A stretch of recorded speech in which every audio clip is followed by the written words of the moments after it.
Sabe aquela história de o sonho de construir um carro 100% brasileiro?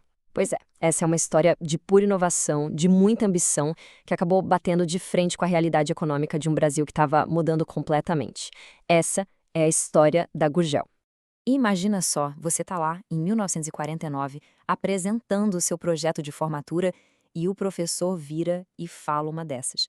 Foi exatamente isso que o João Augusto do Amaral Gurgel ouviu. Para muita gente, né, isso seria um balde de água fria, o fim do sonho.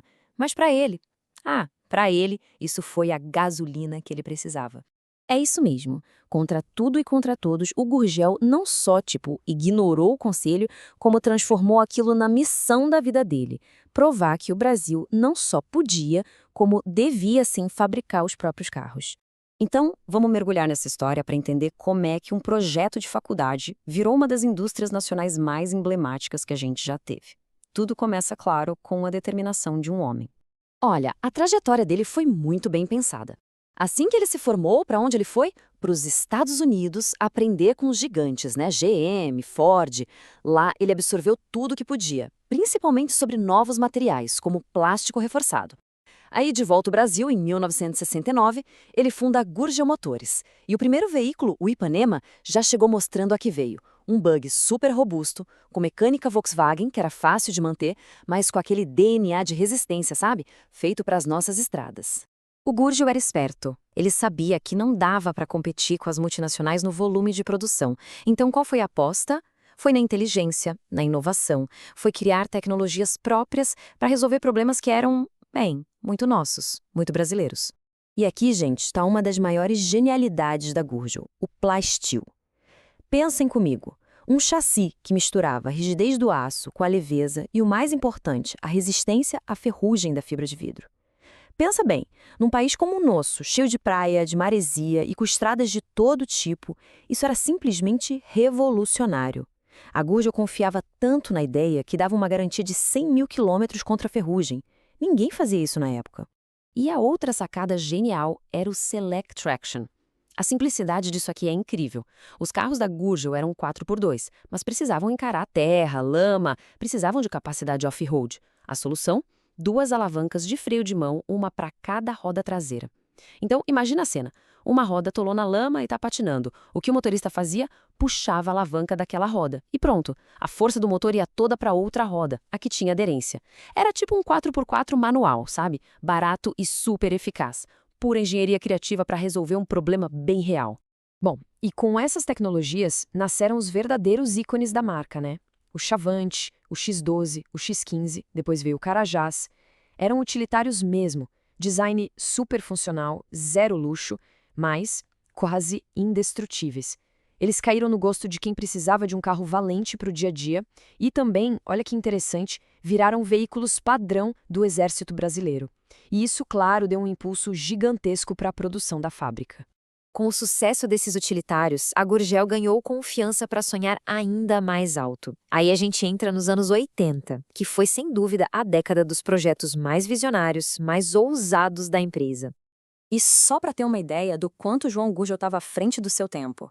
Em 1974, em plena crise do petróleo, a Gurgel me aparece com o Itaipu, o primeiro carro elétrico desenvolvido na América Latina. Gente, isso foi décadas antes de carro elétrico virar essa febre que é hoje. Claro, vamos ser justos. A tecnologia ainda era bem inicial, né? A autonomia era só de 80 quilômetros. As baterias pesavam 320 quilos e para recarregar levava 10 horas. Ou seja, era inviável para produzir em massa.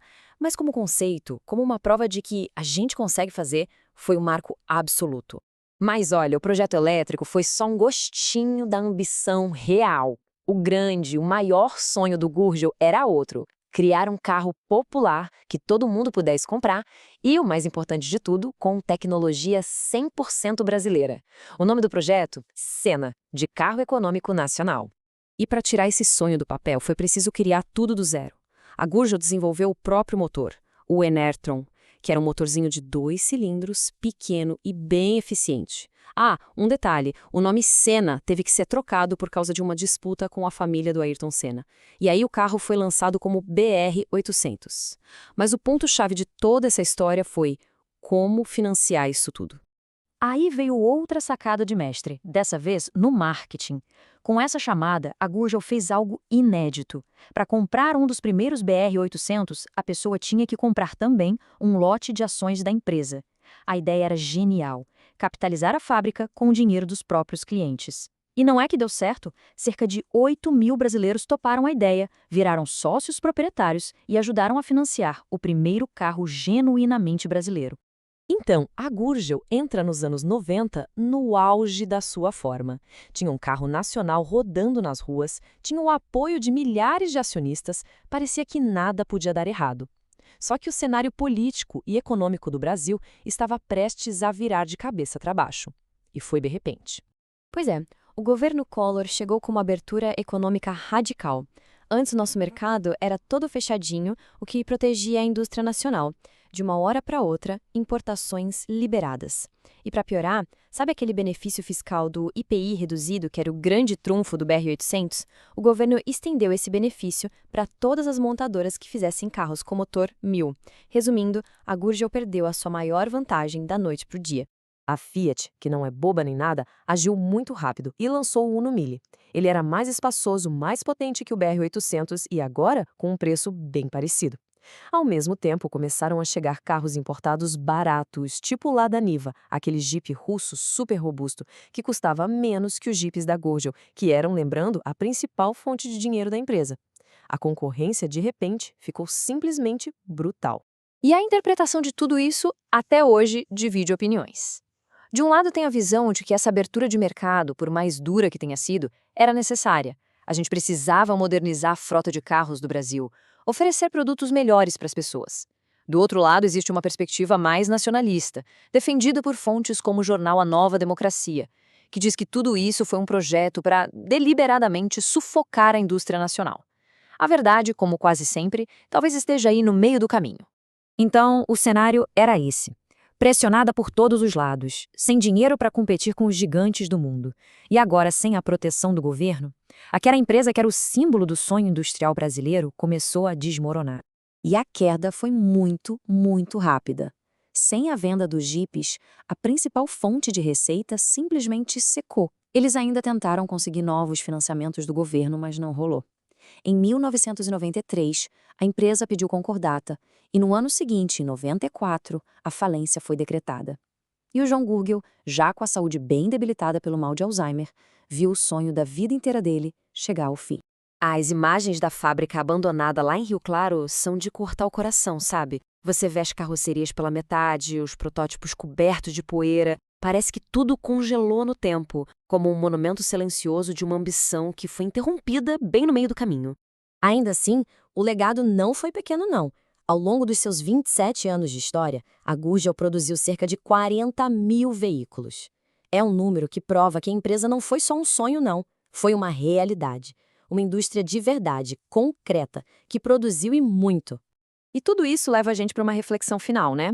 A saga da Gurgel é muito mais do que a história de uma fábrica de carros.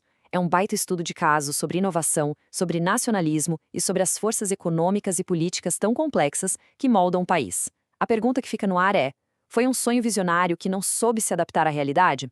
Ou foi a realidade do nosso país que não deixou espaço para um sonho tão visionário?